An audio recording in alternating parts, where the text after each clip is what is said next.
محمد اشرف علی کو بلاتا ہوں کہ وہ آئے اور اپنا کلام پیش کرے. اشرف علی. السلام علیکم. مدینہ میں بھی دیکھوں اے خدا زاد سفر دے دے. مدینہ میں بھی دیکھوں اے خدا زاد سفر دے دے.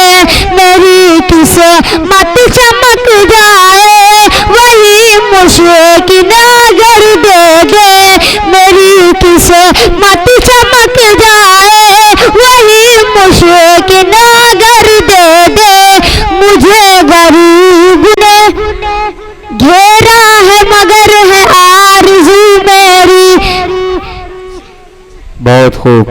یہاں اچھا نہیں لگتا مدینے ہی میں گھر دے دے. یہاں اچھا نہیں لگتا مدینے ہی میں گھر دے دے.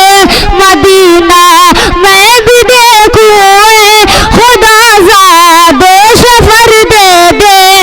میری قسمت چمک جائے وہی مشک نگر دے دے. السلام علیکم.